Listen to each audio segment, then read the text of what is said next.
Every single day, over 2 billion people reheat their leftovers.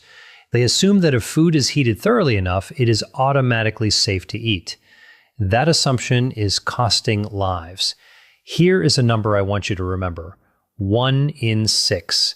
That is the proportion of all cancer cases worldwide that researchers now associate with dietary factors, including the way food is stored, reheated, and consumed.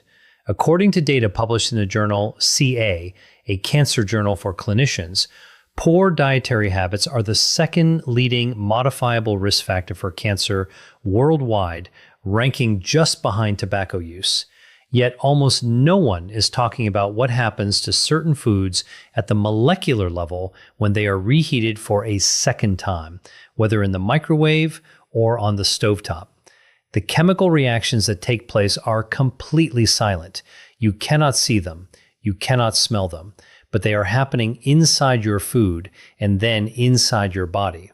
My name is Dr. William. I've spent more than 15 years studying nutritional biochemistry and the relationship between food science and preventive oncology. Today, I'm going to show you 4 foods that you are almost certainly reheating. Foods that are probably sitting in your refrigerator right now, which undergo documented, scientifically verified chemical transformations when reheated. Transformations that carry a measurable cancer risk. Stay with me until the end of this video, because the 4th food on this list is one that almost every health-conscious person believes is completely safe. That belief, however, is dangerously mistaken. Before we go any further, I want you to understand something important. This is not about a minor inconvenience.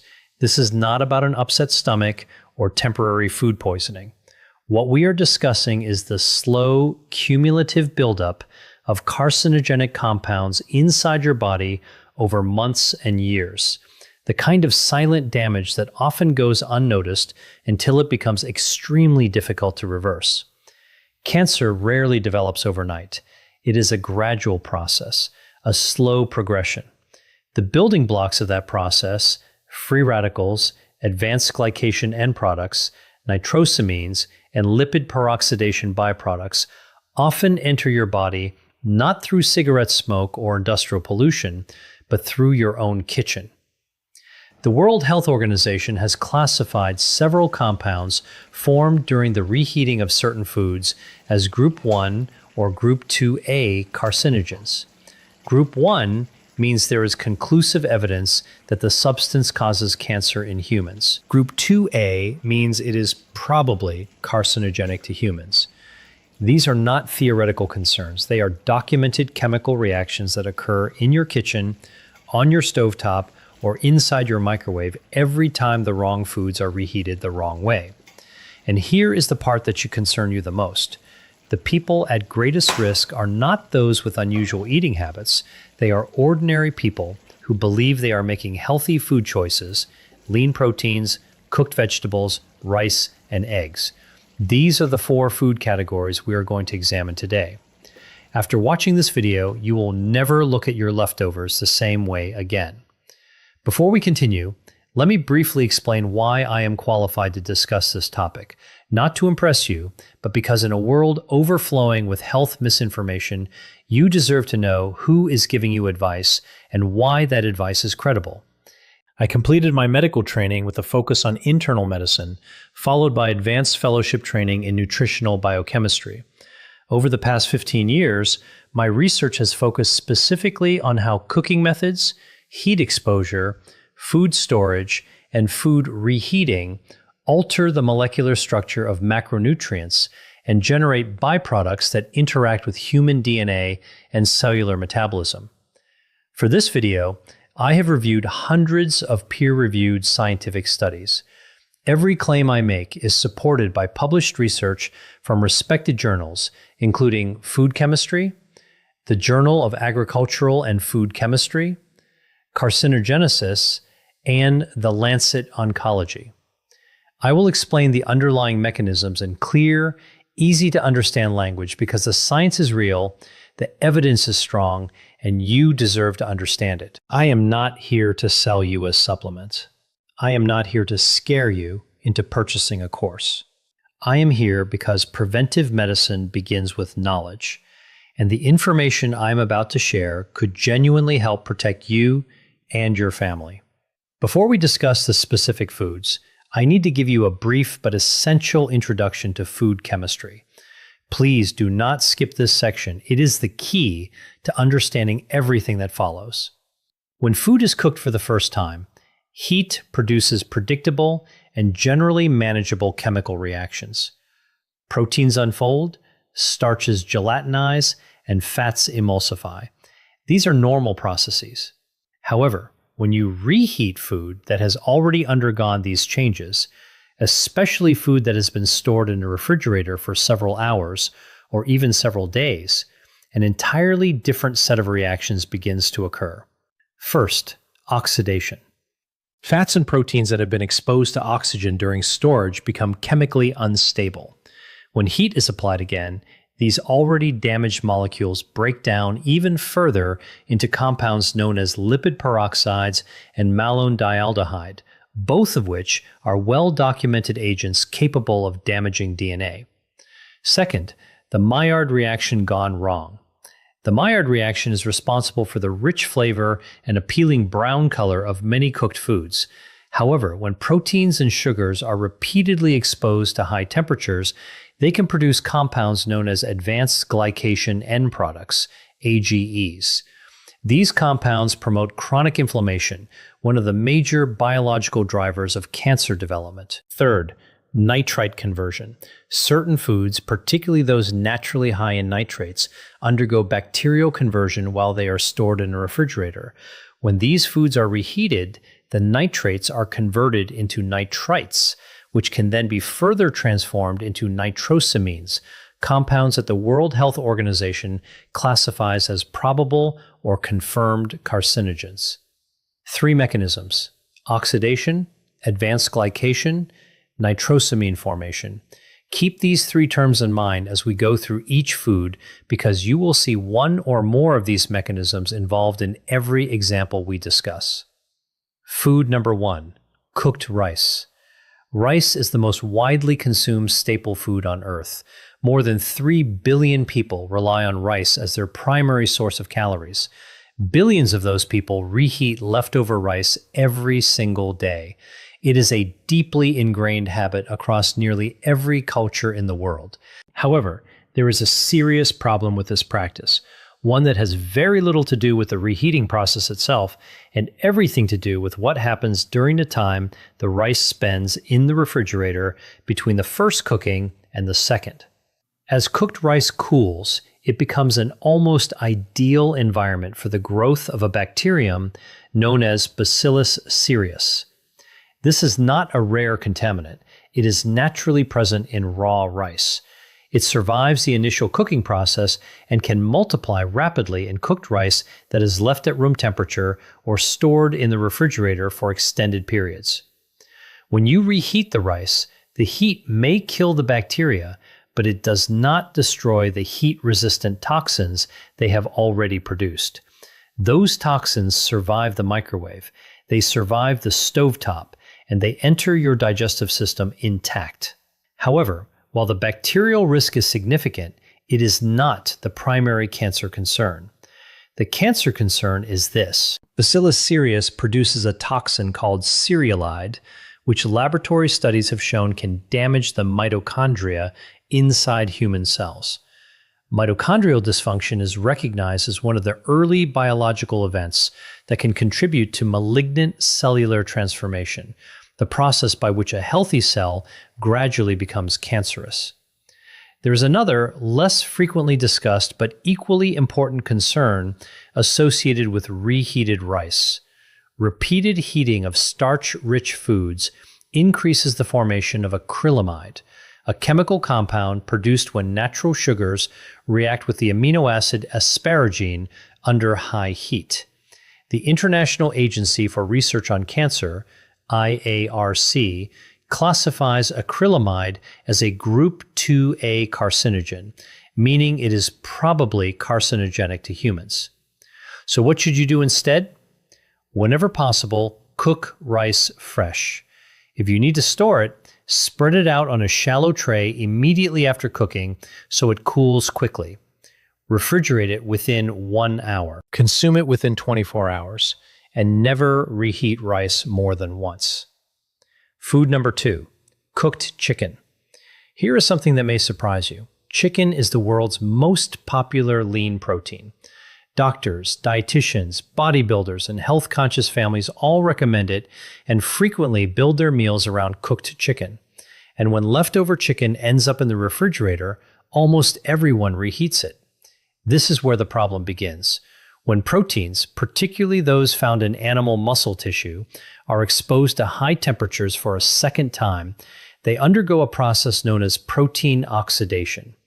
One consequence of this process is the formation of compounds called heterocyclic amines, HCAs. HCAs are not a controversial topic in nutrition science. They are among the most extensively researched dietary carcinogens in the scientific literature. Once HCAs enter the body, liver enzymes metabolize them into highly reactive compounds that can bind directly to DNA.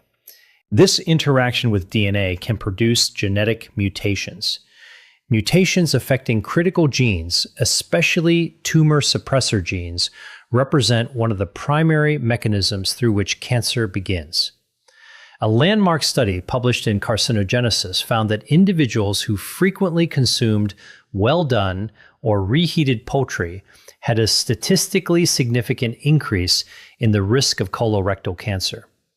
A separate analysis conducted by the Harvard T.H. Chan School of Public Health found that frequent consumption of reheated, processed chicken was associated with an increased risk of pancreatic cancer, one of the deadliest forms of cancer, with a 5-year survival rate of only 11%.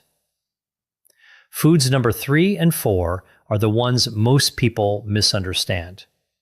Food number 3 primarily affects people who take pride in maintaining a clean, healthy diet. Food number 4 is something that nutritionists and physicians routinely recommend eating, yet the risks associated with reheating it remain almost completely unknown to the general public. If you find this type of evidence-based, practical health information valuable, I encourage you to subscribe to this channel. I publish one new video every week, and each one follows the same approach as this video. Peer-reviewed scientific research translated into practical information that you can actually apply. No hype, no supplements, no hidden agenda, just the science and what it means for your health. Food number 3, spinach and other nitrate-rich leafy greens. Spinach is arguably one of the most celebrated vegetables in healthy eating. It is rich in iron, folate, magnesium, and powerful antioxidants. Nutritionists, oncologists, and cardiologists consistently recommend eating more spinach, and they are absolutely right when it is eaten fresh or cooked once and consumed immediately. The problem arises when spinach is stored and then reheated. Spinach, along with celery, beets, lettuce, and Swiss chard, is among the richest dietary sources of naturally occurring nitrates. In their natural form, these nitrates are beneficial. They help support cardiovascular health and contribute to healthy blood pressure regulation. However, once cooked spinach is refrigerated, naturally occurring bacteria on the surface of the leaves begin converting those nitrates into nitrites. This is the same chemical conversion that occurs in cured meats. It is also one of the reasons the World Health Organization classified processed meat as a Group 1 carcinogen in 2015. When spinach that has been refrigerated for 24 hours or longer is reheated, you are applying heat to a vegetable that has already undergone substantial nitrate to nitrite conversion.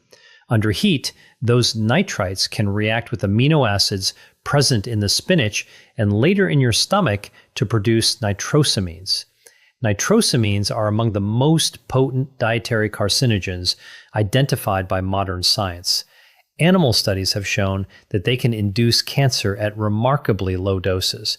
In addition, Epidemiological research consistently associates high nitrosamine exposure with an increased risk of gastric, esophageal, and colorectal cancers. This is not a hypothetical concern created for this video. The European Food Safety Authority, EFSA, has issued formal guidance regarding dietary exposure to nitrates and nitrites from vegetables, specifically warning about the potential risks associated with reheating nitrate-rich vegetables after they have been stored following cooking. The irony is devastating. One of the healthiest foods on earth can become a source of carcinogenic compounds simply because of a storage and reheating habit practiced every week by millions of health-conscious people.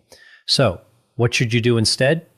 Cook spinach and other leafy greens fresh whenever possible. Eat them immediately after cooking. If you have leftovers, consume them cold within a few hours. Do not refrigerate cooked spinach with the intention of reheating it later.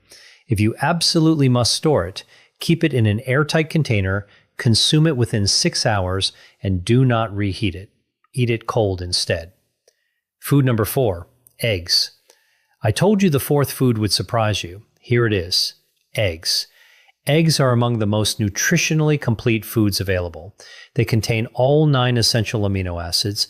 They are an excellent source of choline, an essential nutrient that supports brain function. They provide significant amounts of selenium, an important mineral involved in antioxidant defense, and they also contain lutein and zeaxanthin, 2 antioxidants that help protect both eye health and cellular health. By almost every nutritional standard, eggs are one of the healthiest foods you can eat. However, reheating eggs, especially scrambled eggs or hard-boiled eggs, creates a specific and often overlooked chemical problem that very few people discuss. Eggs contain approximately 13% fat, with most of that fat concentrated in the yolk. When an egg is cooked for the first time, the fats in the yolk undergo an initial stage of oxidation. This is a normal and expected process. However, when a cooked egg is refrigerated and then reheated at a high temperature, those already oxidized fats undergo secondary lipid oxidation at a much faster rate. The byproducts produced during this process, particularly malondialdehyde and oxysterols, are now well documented in the scientific literature. Oxysterols in particular have attracted considerable scientific attention over the past decade. These compounds are oxidized forms of cholesterol that develop specifically when foods containing cholesterol are repeatedly heated. A comprehensive review published in the journal Food and Chemical Toxicology concluded that oxysterols possess pro-atherogenic, pro-inflammatory, and most importantly, cytotoxic and genotoxic effects on human cells. Genotoxic, that word is extremely important. It means toxic to the genetic material inside your cells, your DNA. By definition, genotoxic compounds are considered potential carcinogens because they can produce DNA strand breaks and genetic mutations that initiate the chain of events leading to cancer. There is another concern associated with reheated eggs. When cooked egg proteins are exposed to excessive heat for a second time, particularly during rapid microwave reheating, they undergo additional protein denaturation. These proteins form abnormal crosslinks that make them more difficult for your digestive system to break down. Even more importantly, some research suggests that the sulfur-containing amino acids naturally present in eggs, cysteine and methionine, can degrade during repeated heating. The degradation products formed from these amino acids may contribute to oxidative stress within the lining of the digestive tract. Oxidative stress affecting the intestinal lining is not a minor issue. Persistent oxidative stress in the gastrointestinal mucosa is considered one of the major proposed mechanisms involved in the development of colorectal cancer, the third most common cancer worldwide, responsible for nearly 1 million deaths every year. So, what should you do instead? Eggs are best eaten immediately after they are cooked. If you prepare eggs in advance, store hard-boiled eggs with their shells still on and eat them cold. Avoid reheating scrambled eggs or omelets in the microwave. If you absolutely need to warm an egg-based dish, use gentle, indirect heat, such as a warm water bath or a very low-temperature oven. Never heat egg dishes to temperatures exceeding 165 degrees Fahrenheit. I want to be honest with you about something. When I first began reviewing the scientific research on reheated foods, when I carefully read the literature on nitrosamine formation, heterocyclic amines, and oxysterols, my first reaction was not fear. It was frustration. Frustration because this information is not hidden. It has been published in peer-reviewed scientific journals. It appears in official guidance from the European Food Safety Authority, the World Health Organization, and numerous public health agencies around the world.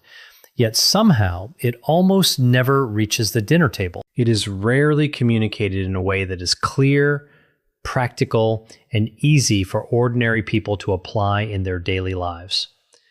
Billions of people make decisions about reheating food every day, not because they are careless, but because they simply have never been given this information. There are children eating reheated rice, spinach, and eggs in their school lunches 5 days a week. There are older adults with weakened immune systems reheating leftover chicken in the microwave simply because they live alone and it is convenient.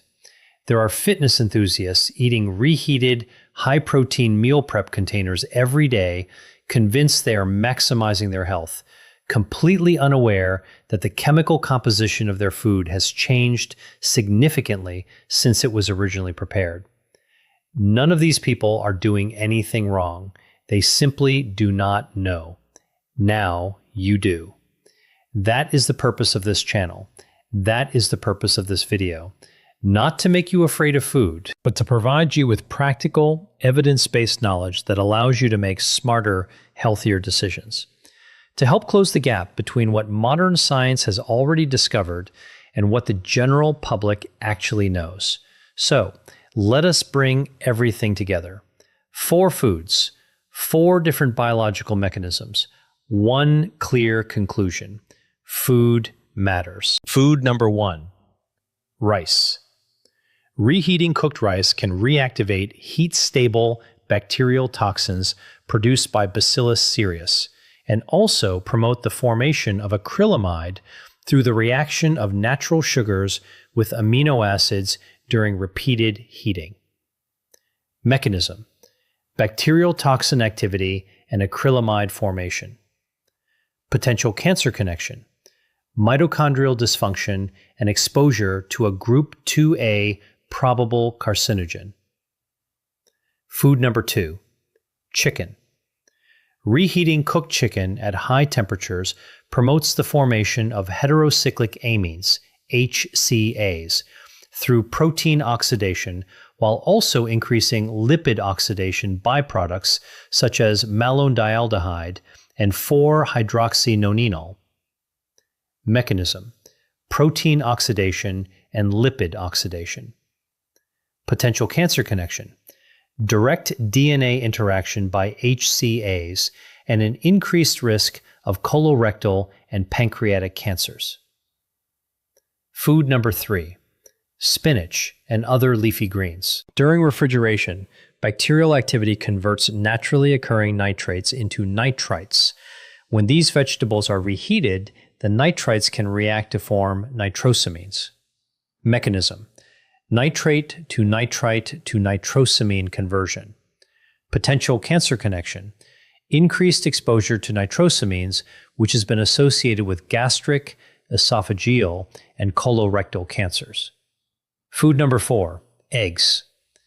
Repeated heating of egg yolks, which contain both cholesterol and fat, promotes the formation of oxysterols, oxidized cholesterol derivatives with documented genotoxic activity, as well as secondary lipid oxidation products. Mechanism: cholesterol oxidation and secondary lipid oxidation. Potential cancer connection: DNA damage, oxidative stress affecting the intestinal lining, and an increased risk of colorectal cancer. 3 fundamental biochemical mechanisms appear repeatedly across 4 of the most commonly reheated foods in the world. Nitrosamine formation, lipid and protein oxidation, activation of bacterial toxins. This is not fear-mongering. It is food biochemistry that has been repeatedly, consistently, and rigorously investigated in the scientific literature. Now, let me tell you exactly what I want you to do with this information. These are practical, straightforward steps that require no special equipment, no supplements, and no drastic lifestyle changes. Just small, informed decisions that can substantially reduce your long-term exposure to potentially harmful dietary compounds. Cook rice fresh whenever possible. If you store it, cool it within 1 hour, refrigerate it immediately, consume it within 24 hours, and never reheat it more than once. Whenever possible, eat leftover cooked chicken cold in salads or wraps. If reheating is necessary, use the lowest effective temperature and avoid overheating beyond the recommended safe internal temperature. Do not reheat cooked spinach, Swiss chard, beet greens, or celery. Eat them cold or prepare them fresh instead. Store cooked leafy greens for no longer than 6 hours before consuming them cold. Cook eggs fresh whenever possible. If you prepare hard-boiled eggs in advance, store them unpeeled and eat them cold. Never microwave scrambled eggs or other egg-based dishes. Invest in a food thermometer. Gentle reheating below 165 degrees Fahrenheit or 74.4 degrees Celsius can significantly reduce the formation of many of the compounds discussed in this video compared with high-temperature cooking methods. Avoid reheating any food more than once. One cooking, one reheating, maximum. After that, discard the leftovers. Whenever possible, use a low-temperature oven instead of a microwave when reheating protein-rich foods. Microwave ovens can create uneven, localized hotspots that may accelerate oxidation reactions. Plan your meal portions carefully so that you produce fewer leftovers in the first place. That is the single most effective behavioral change you can make. Before I finish, I want to ask you something, and I genuinely want to hear your answer. Which of these 4 foods surprised you the most? Was it rice, the food almost everyone reheats without giving it a second thought? Was it chicken, the protein that millions of people preparing healthy meals consider the gold standard? Was it spinach, the vegetable that virtually every health expert encourages you to eat more often? Or was it eggs? Let me know in the comments below. And if there is a specific food you would like me to investigate in a future video, something you eat regularly or frequently reheat, leave that in the comments as well. I read every single comment. Your questions help shape the research and future videos on this channel. Before we finish, there is one final message I want to leave you with. Think about someone in your life who reheats leftovers without giving it much thought. Perhaps it is a parent, a brother or sister, a college student living on meal prep chicken and rice, a spouse who has been reheating leftover spinach throughout the week, or someone who microwaves scrambled eggs every morning because they prepared a large batch on Sunday. They do not know what you know now, and you can change that in less than 10 seconds simply by sharing this video with them. Not to frighten them, not to lecture them, simply to give them the same information that you now have, because they deserve the opportunity to make informed decisions about their health just as much as you do. The research is real. The potential risks are real, and the solutions are remarkably simple. Share this video because preventing cancer is not only a personal responsibility, it is also something we can help one another achieve. As always, I want to end with an important clarification. Everything presented in this video is intended for educational and informational purposes only. It is not intended to serve as personal medical advice, a medical diagnosis, or treatment recommendation. The scientific evidence discussed in this presentation reflects findings published in peer-reviewed medical and scientific literature available at the time this video was produced. Food science continues to evolve rapidly, and recommendations may change as new, high-quality evidence becomes available. I strongly encourage you to consult your own physician, registered dietitian, or another qualified healthcare professional before making significant changes to your diet, particularly if you have an existing medical condition. The mission of this channel has always been to translate complex scientific research into clear, practical, and evidence-based information. Not to replace your doctor, not to create unnecessary fear, but to ensure that the same scientific evidence available to researchers and public health professionals is also available to you, because you deserve nothing less than complete, accurate, evidence-based information about your own health. Thank you for watching. I'm Dr. William, and I look forward to seeing you in the next video.